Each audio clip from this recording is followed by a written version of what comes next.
and Amy. Good morning.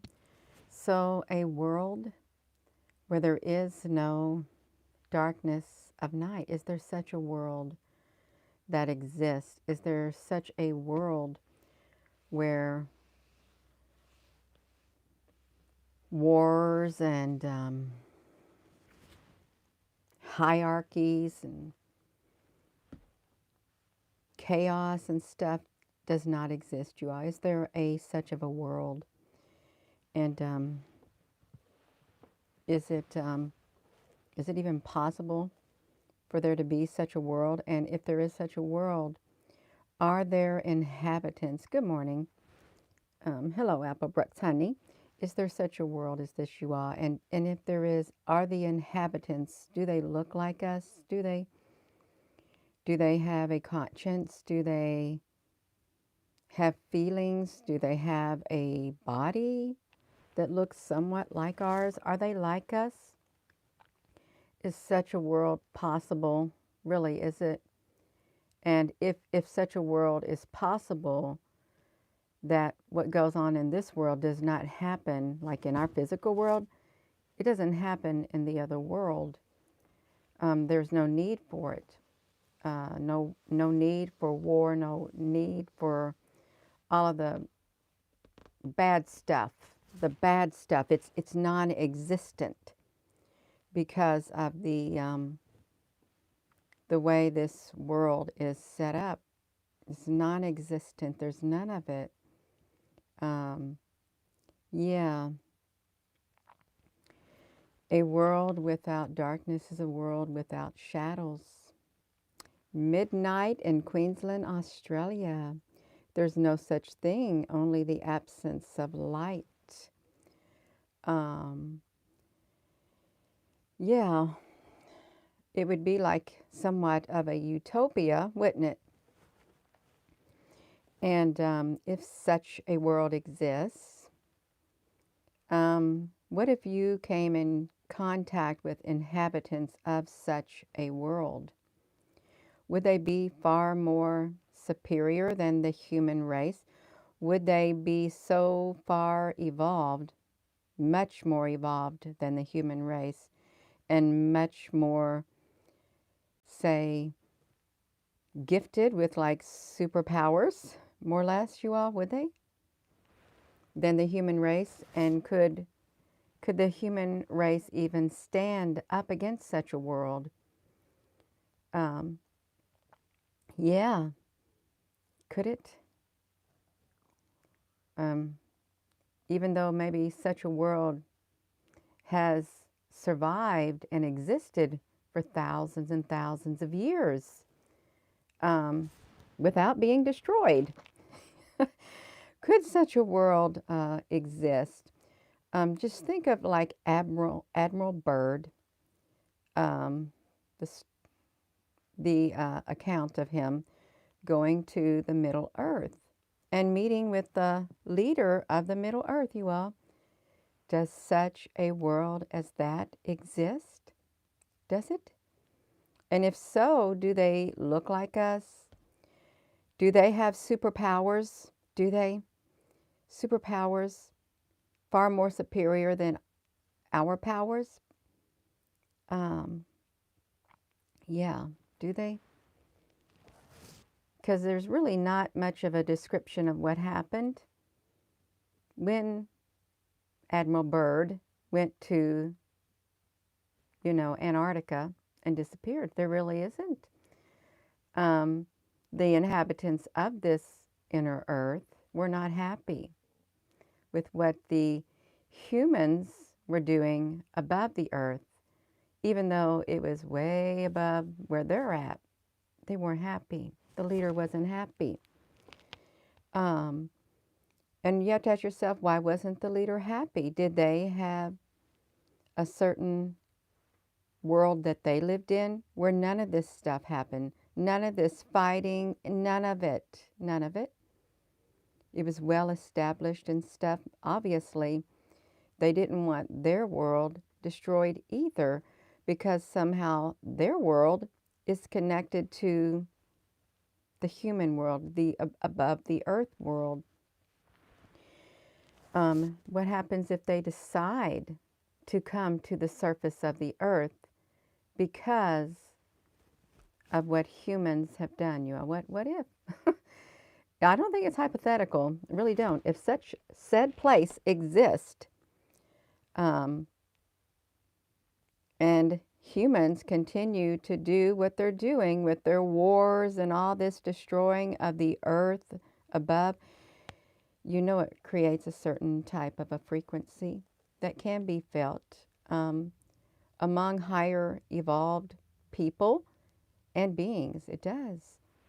Um, so I'm wondering what would happen, because maybe not just one would come, not just one. Where there's one, there's more. If Admiral Byrd was spoke to by the leader, then the leader has a lot more beings behind it, a whole civilization. And what if a lot probably got an army? Probably got an army. What if they decided to come to the surface because they've had enough of this silliness on the face of this earth? And they don't like it. They don't like it because when they look around, the inhabitants of the earth, they got all this anger, this jealousy, this hatred, the I'm better than you attitude and all of this kind of stuff. And there's a lack of love, a total lack of love on the inside. And they know it because they can read your mind. And what if that was the basis on which they make their decision? And to say, you know what, I don't really like this, what this earth has like turned into and the inhabitants on this earth, because their hearts are full of evil continually. And just think of that. Well, I'm not going to say it. I'm not. But what if? Because in their world, none of this happens. None of it happens. What happens on this earth doesn't happen in their world, because their world is isolated and it's protected, and no one has the desire to do any of that, be like that. Yeah. So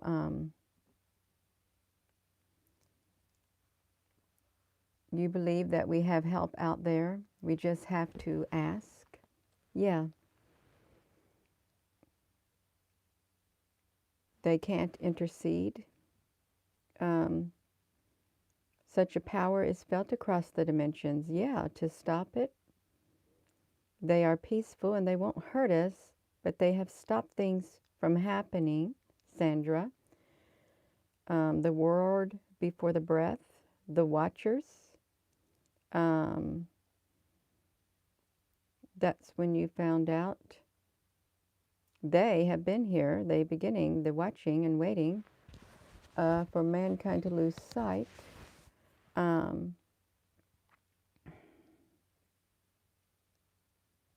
Yeah. What if there's another thing other than the Operation High Jump? What if there's more things like that, but we're not hearing about them? We're not, because it's not the official story about the official accepted story about the inner earth by the ruling elite on this earth. It's a real interesting thought that inside the earth there are other like civilizations, other beings that don't look exactly like we are, and really don't, they're not prone to the same things that some humans are prone to, the violence and all that stuff. They have no need for it. They have no need for it, and they don't tolerate it at all. They don't. They live in peace and harmony. And if one would act up and disrupt that harmony, they're gone. They're gone, just like that. In a blink of an eye, gone, reduced to ashes. What if, you all? What if the inhabitants of an earth, of a world such like that, come to the surface? Are the humans who rule this earth, do they think that there is such a species as that, like the Admiral Byrd ran into? Do they? Or was that like swept under the rug so the people wouldn't know? Was it swept right under the rug? So that they could have just complete control over the surface of the earth and do as they want. Really, it's really to think that they were the only thing created.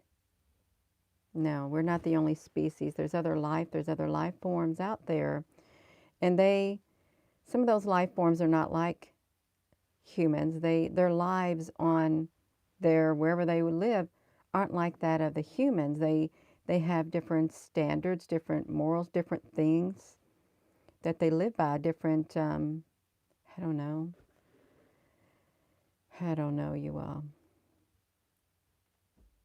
Humans are definitely different than other species. They are. It's like they haven't really evolved as much as they could in the other ways that could better humanity as a whole. And in fact, they're encouraged to evolve in different ways that can literally destroy humanity to the core. It's not about being like one with nature, one with the world you live in a loving, peaceful, harmonious way. It's not. It's war. It's war. It is. It's like there's another species on the earth, on the surface of the earth, that is. It likes it. It likes the war. It likes the destruction. It likes all of it.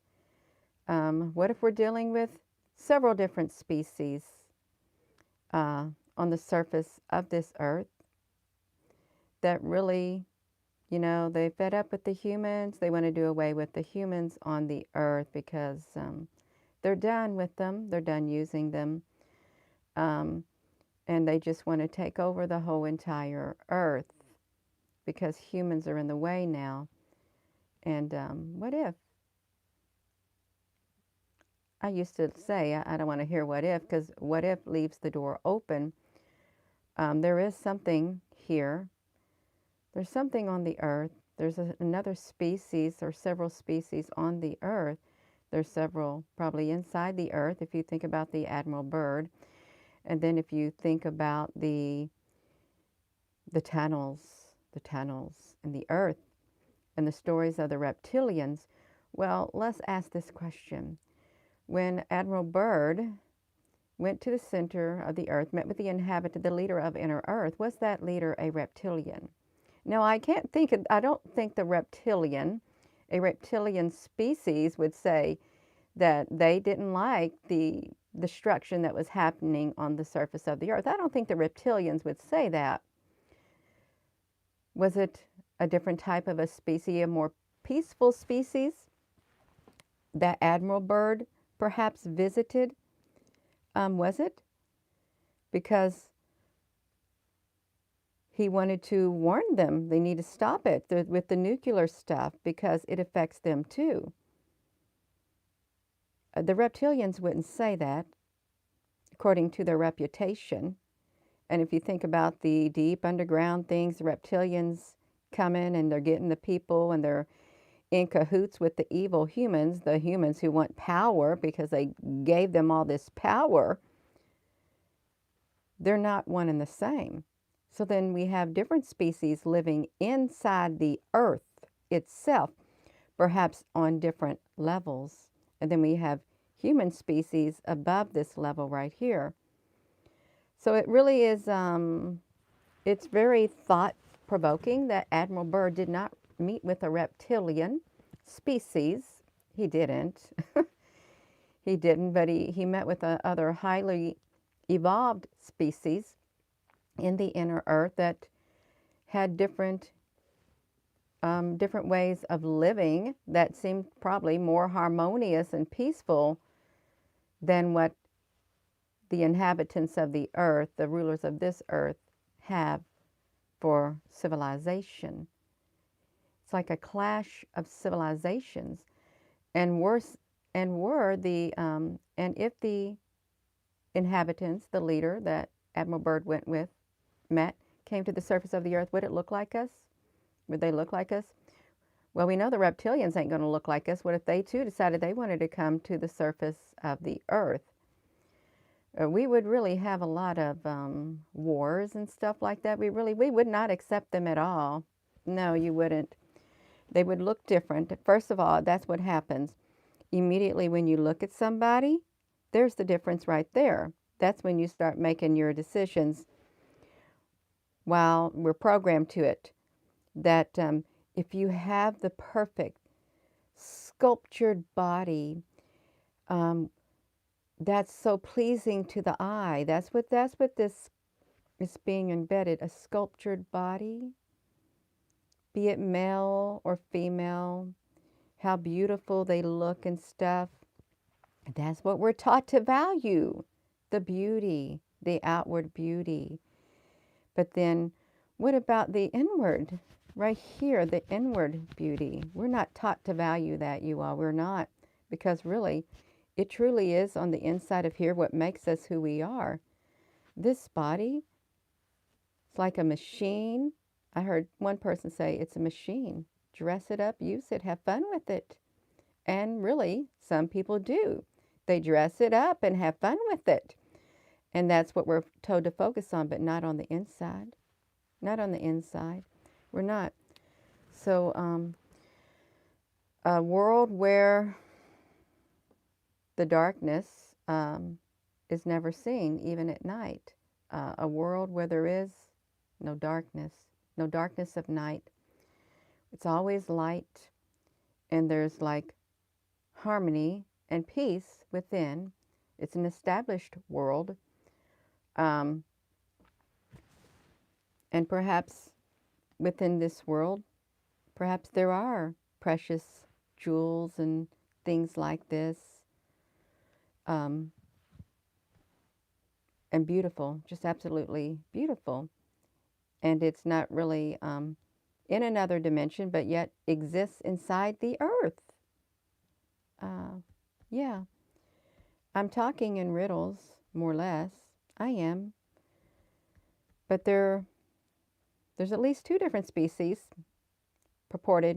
recorded by documentation inside the earth. At least 2. At least 2. One sounds like it doesn't want the humans doing the destruction on the earth.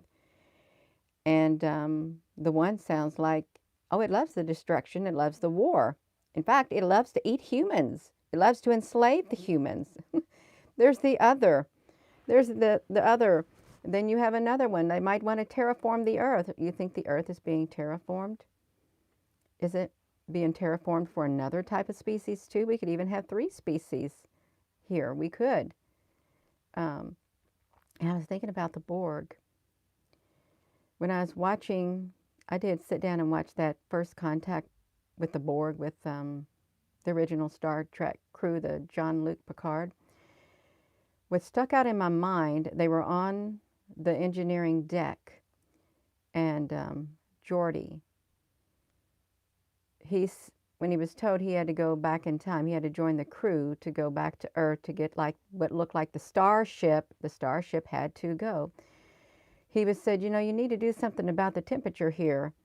And the people, it was hot or something. The people were sweating, or the humidity or something.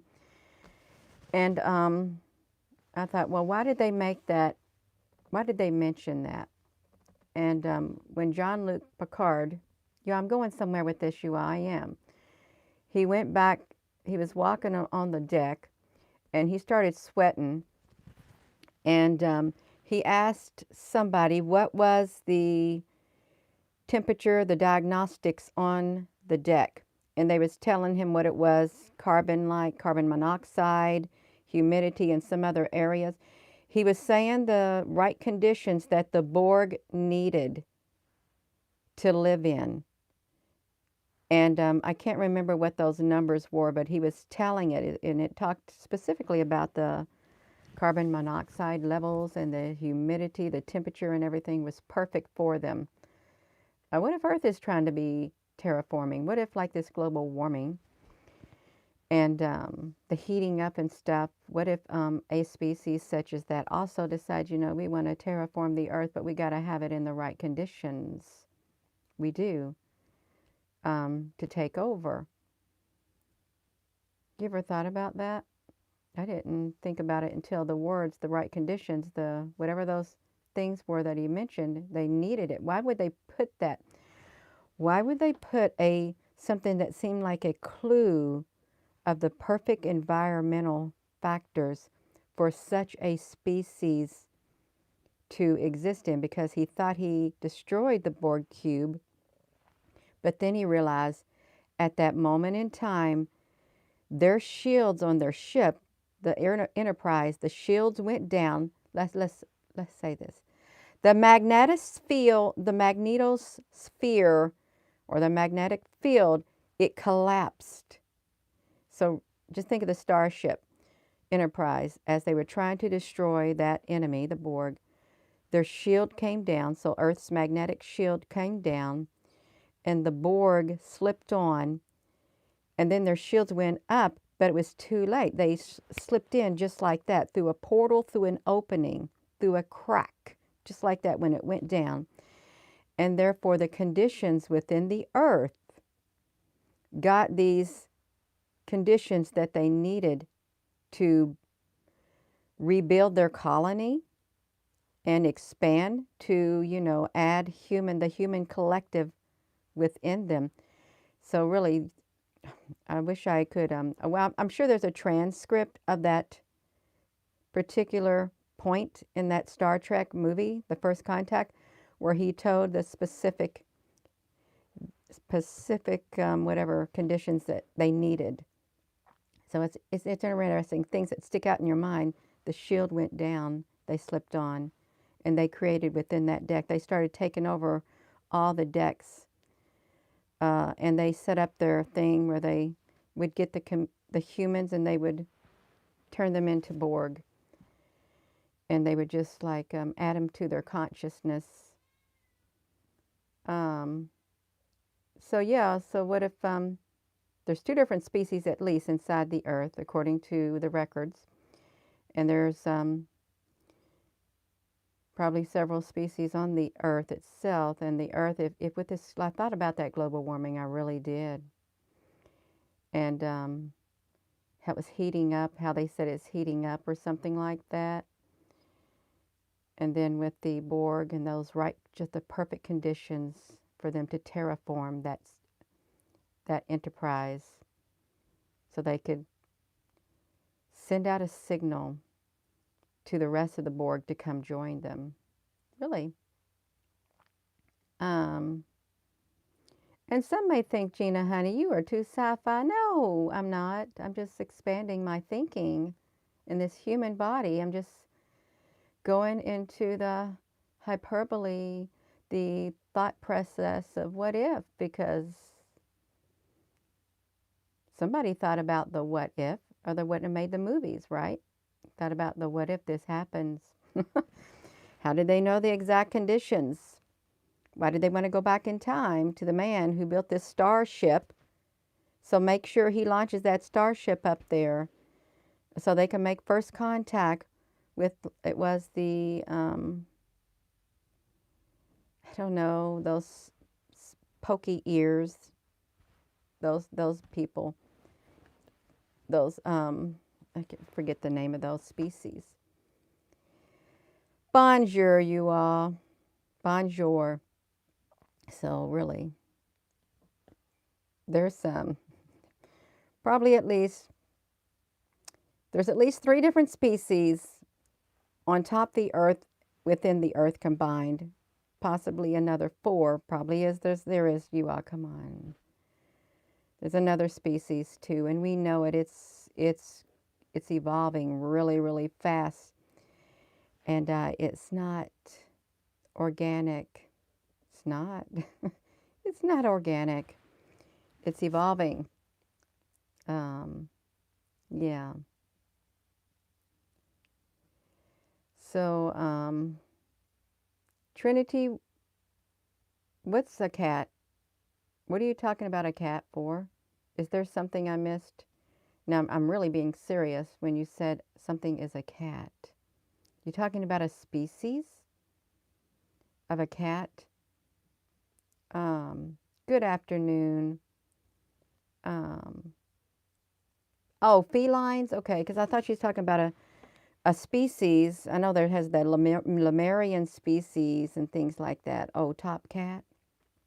Tea honey? What you doing, tea honey? Yeah. So, species that are more powerful than humans. Y'all, I can't get out of my mind when the sky opened up back in 2018. And I was at that moment in time. Now, I do have a timestamp for that. Whenever I first started filming the two suns in the sky, that's when I started off. It was in 2018. Let me see if I can pull up that image. I do have a timestamp for when the winged beings came out of the chasm in the sky. I do have that. But it wasn't, I don't think it was at that time that I was told I'd have 4 years. Because that was, yeah. Corey Mines, I was outside when I first started doing this in 2018 with my iPhone 8, or my iPhone, I had an iPhone 4, the one that I had taped to my head. Y'all, if you didn't see the video where I had the iPhone taped to my head, that was the phone that I used to record the two suns in the sky. Okay, it is. I'm trying to get to my image of what I was recording back then. I'm looking on here. I got to find it because I know it's on here. Unless somebody moved it. Okay, yeah, I'm going to flip this around. So I had the two suns that I was recording in the sky. It's not the, it wasn't the aliens at that time. Well, it was kind of sort of, they started showing up too. When I did the two suns, let me see if I can find it. I did the two suns and then I started getting these in my camera after that. I started getting the ships is what I started getting. So let me find the image of the two suns. I've shared it lots of times before on here. I don't know what happened to it. It's gone. So I guess somebody took it off my computer. Well, I don't think that's very nice of them. Yeah, they took it totally off my computer. I was filming the two suns in the sky is what I was doing around that timestamp, and I don't know when it happened because I thought I had it right up here front and center on my screen, and it is not there anymore. I think somebody took it off. Yeah, I was in my yard.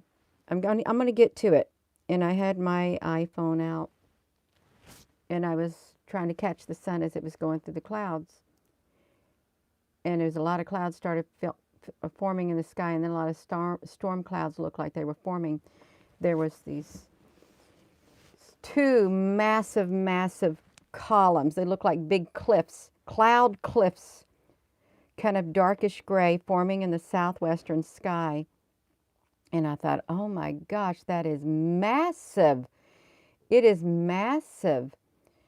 And then there was a split that happened in between them. When I say they were massive, they look like massive cliffs, storm clouds. They were. A chasm opened up. They opened up in between. And out of there came a gigantic winged being in a human body. They were so massive. I thought now it was, do these hang gliders got costumes on? That's what I thought. that looks like a hang glider with a costume. That's how big it was up there in the sky. But they were human-like beings with big black wings. And they had a human head, and their wingspan was 20 or 30 feet. And there was reddish orange on the bottom of their feathers on both wings. They had a reddish orange, like cummerbund-like thing, kind of like went on their waist, and their feet, where their boots would be, were reddish orange. First one came out, and my eyes got so big, I said, oh my gosh. Oh my gosh. They flew right over my head, not even 100 feet above my head. I was pushing my phone. I thought, I got to get it. I got to get it. I couldn't get it. Then another one came out, and then another one. It's like a total of 6 or 7 came out of that chasm in the sky. Enormous winged beings flew right over my head, and I looked at them, and as they went over my house, they got to the edge of my property, and they vanished into the sky, just like that. Now, I do have a roundabout time stamp when they appeared, but I was already doing the filming with the 2 sons with my phone, and that's before the observatory shut down. When I saw those before that, you all. So this was in the earlier part of the year when that happened. So yeah, that's that story right there. And when I saw it, you all, I thought, now who could that be? Because I was actively on the Facebook at that time. I was totally actively on the Facebook, and I was looking, who could it be? I thought, was that the Thunderbirds? I thought, because I've heard a story of the Thunderbirds. But when I looked up, the biggest bird that they ever saw was one, it was a great big bird in a museum with great big wings, but it wasn't a human body at all. It wasn't. I see, because this is what I thought, was that the Thunderbirds right here? And I thought, no, it was not a bird like that. It literally, and its wings were not like that either. The men, they were human beings, and they did not have a bird body. They had a human head, a human body, and their wings weren't this wide. Their wings were perhaps half of that, but their feathers were reddish orange. They didn't have no tail in the back of them either. They had wings, black wings with reddish orange. They had a reddish orange thing around their waist, and on their legs they had reddish orange. And I thought they were human hang gliders with costumes on, is what I thought. And then I thought, well, could it have been something like the Anunnaki? Could it? But it happened. They showed themselves to me. And what if I see them again, you all? What if I see them again? I would not say that it would be out of the question. I wouldn't. I'm not going to say, oh, that's totally going to be out of the question. No, I'm not going to say it. I'm not. I may, in my lifetime, see them again. Yeah, I may not be alone when I see them either. A lot of people might see them. A lot of people all over the earth probably just might see those. Where did they come from? Where did they come from, you all? Did they come from another world? Did they? They had to come from another world, and it was their world, because I was going to say, I don't have wings like them. That's what I was going to say, because they had wings. But I did write a poem. It flowed into my mind before. And it said, please give me back my wings. That's what I said in my poem, so that I can fly again. It was strange because that poem literally, it flowed into my mind one day. Um, I can't say that I never did have wings. I can't. I'm not going to. Um, at some other point in time in my life or a lifetime, I'm not going to say that I didn't have them. Um, the the Watchers have harpies. What's a harpy? Um, I don't know what a harpy is, Dave. Thank you, Alien Guru. Oh, you're welcome. You're welcome. Yeah, I don't know what a harpy is. Um, but they have their world they came from. They do. And there's not 6 or 7 of them at all. There's more. There's more of them, a lot more of them. And they were massive. They were. I wasn't afraid. I was in awe of them. I was. I was in awe of them coming out of the chasm in the sky. Atlanteans. Yeah. It's really interesting. And what's kind of sad is I know that there was a lot more written about other worldly beings, off-worldly beings, but that I think was destroyed. I think important records of them was destroyed so that we would never know. We would never know because there would be nothing to look back on. But someone knows. I'm sure in the Vatican Library, oh, they know. They know it all.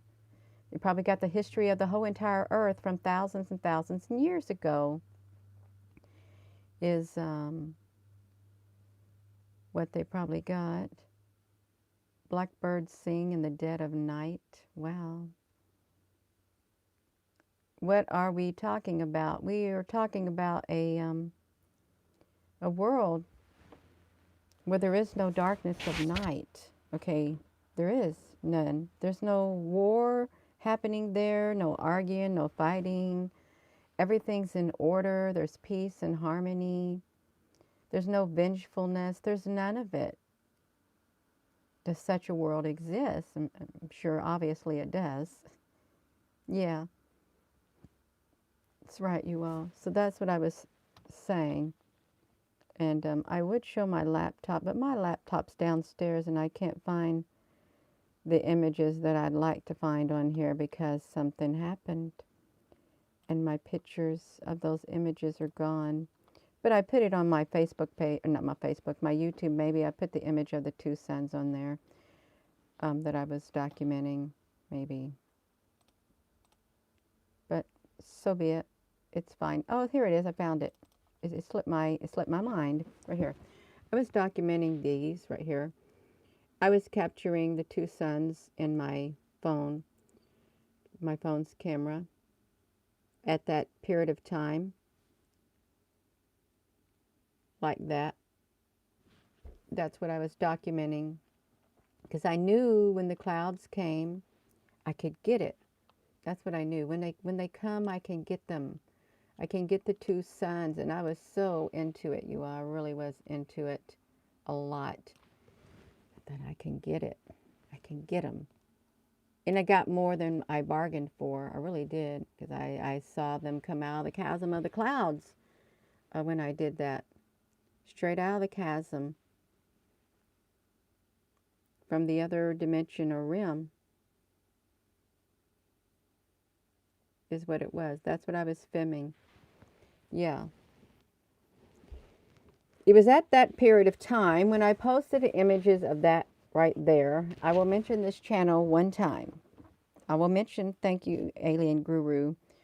That's not able on this YouTube channel, Alien Guru, to share an image. The only way you'd be able to do it is either go to the Facebook in the comment section or Messenger, or go to the Telegram and share it there.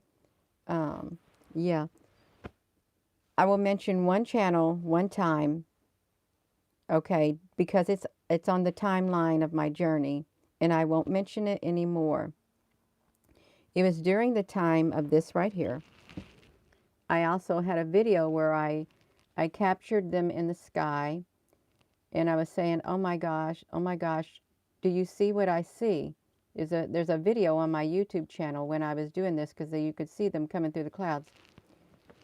Planet X News contacted me when I was first doing this and sharing the stuff to the Facebook, and they wanted me to come on their channel and stuff like that. They were going to introduce me and all of that. And he was really nice and stuff. I said, I don't know. I just don't feel whatever. And then he didn't like me rejecting it. So then he saved my text messages. And then, well, he joined in the gang. They joined that channel joined in the gang against me. Okay, it did.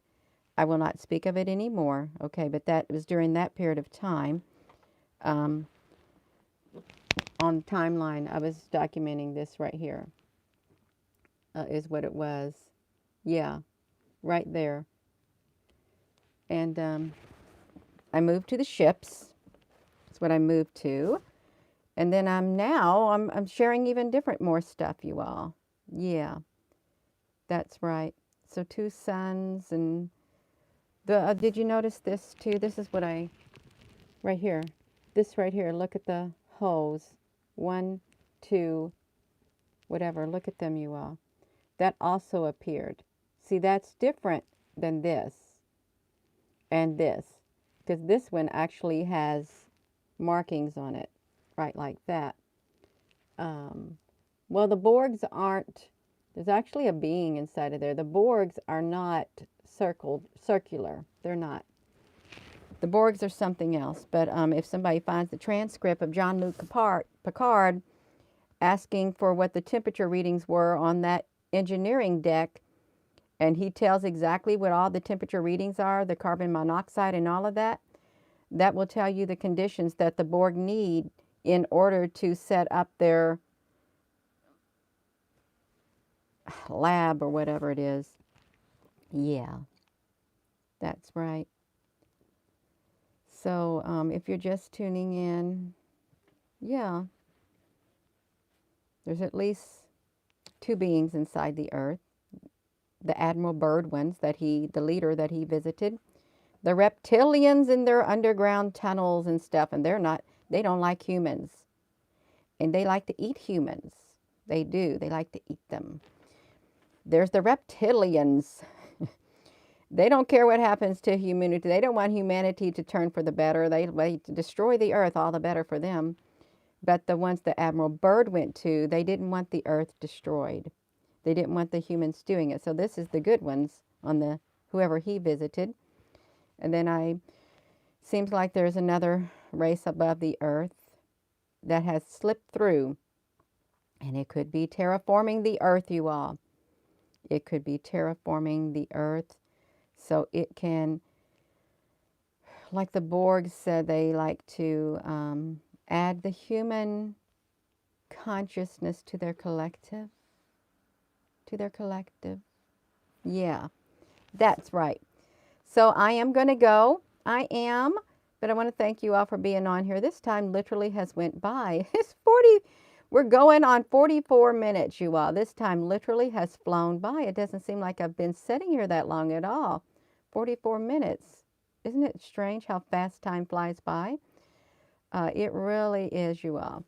So thank you all so much. Thank you, Apple Brooks, honey. Susan B. Honey, thank you. Thank you all for all your comments. If there's any other moderator on here, thank you. Y'all give this video a thumbs up. I never know what I'm going to say in the mornings. I don't think about it. I don't.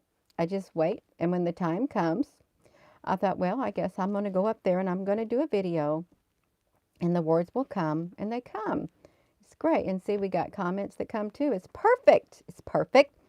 So with that being said, hello, wherever you are in any part of the world. Hello. Whoopsie. From my heart to yours. Love you.